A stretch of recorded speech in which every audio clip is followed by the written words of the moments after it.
हरे कृष्णा, दंडवत प्रणाम आप सभी को। तो आज हम भगवद गीता के 2.34 से 37 श्लोक पे चर्चा करेंगे।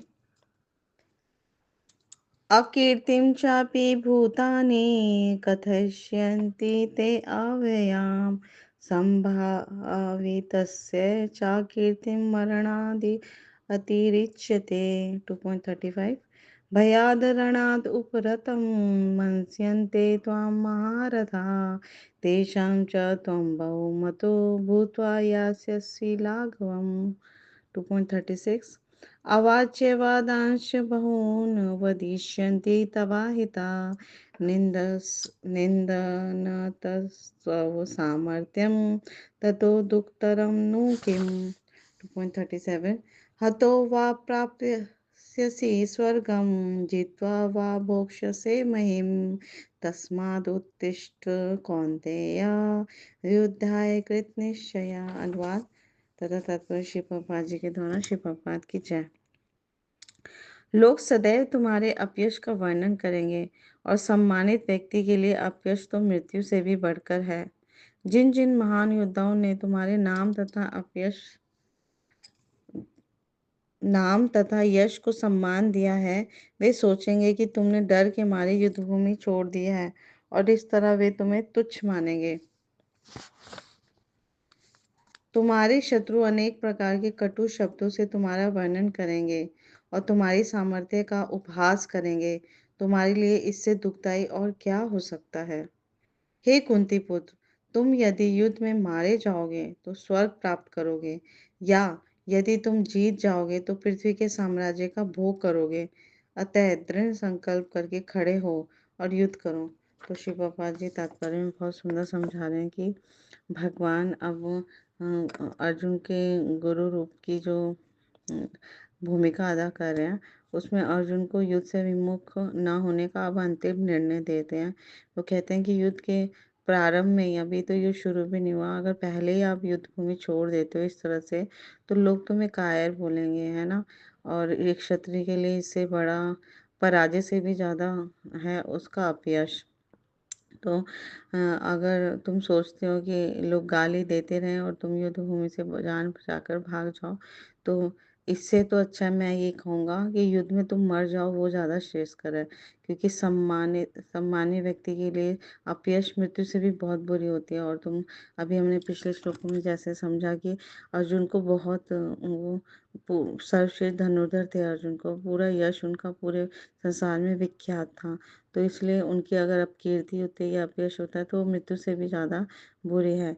तो भगवान भी यही समझा रहे हैं कि तुम्हें प्राण भय से भागना नहीं चाहिए, युद्ध में माले मर जाना श्रेयस्कर होगा। तो इस तरह से फिर संग्राम से पलायन न करने का सलाह दे रहे हैं और कह रहे हैं कि इससे अच्छा है कि आप युद्ध में मर जाओ। तो यहाँ पर समझ रहे हैं हम कि कैसे अर्जुन जो है वो युद्ध छोड़ने की बात अपने संबंधियों के प्रति मोह और करुणावश में कर रहे हैं, जैसे हमने इतने सारे श्लोकों में देखा।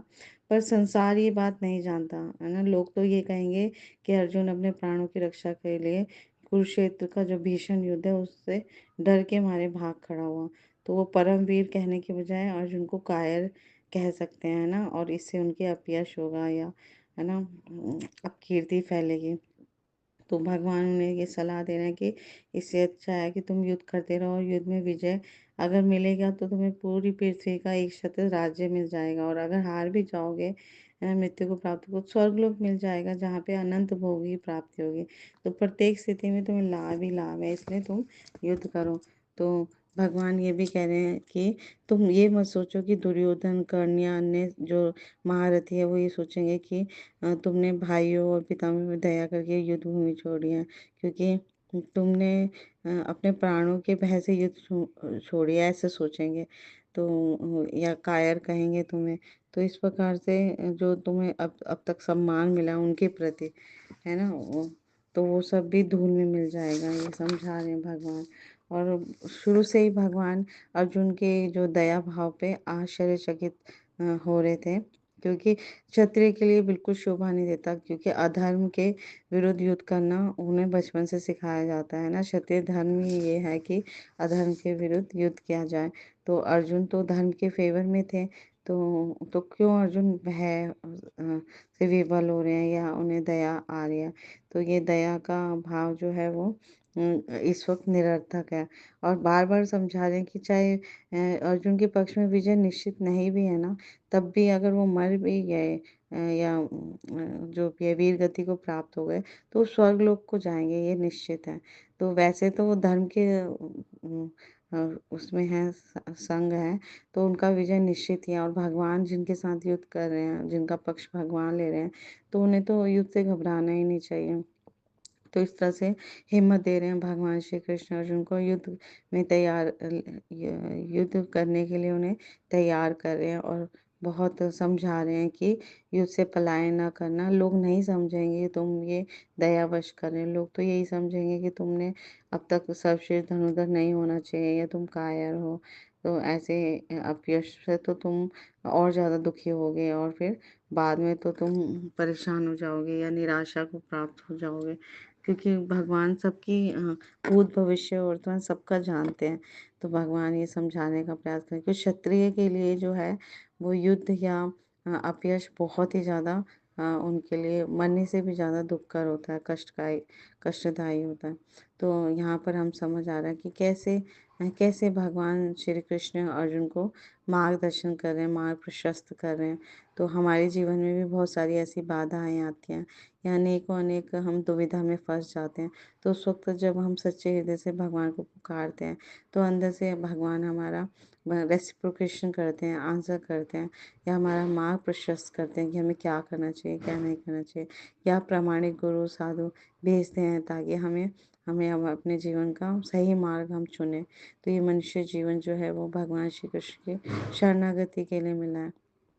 तो जब हम भगवान के पवित्र नामों का निरंतर जप करेंगे, हरे कृष्णा कृष्णा कृष्णा हरे हरे, हरे राम राम राम हरे हरे, तो हमारे मार्ग की सारी बाधाएं, अनेकों बाधाएं खत्म हो जाएंगी, समाप्त हो जाएंगी और इस मनुष्य जीवन का जो परम लक्ष्य है कृष्ण प्रेम, वो हमें बहुत सरलता से प्राप्त होगा और भगवान श्री कृष्ण का प्रेम और भगवत धाम वो हम आसानी से प्राप्त कर पाएंगे। Thank you so much. Guru Maharaj की जय, श्री प्रभुपाद की जय।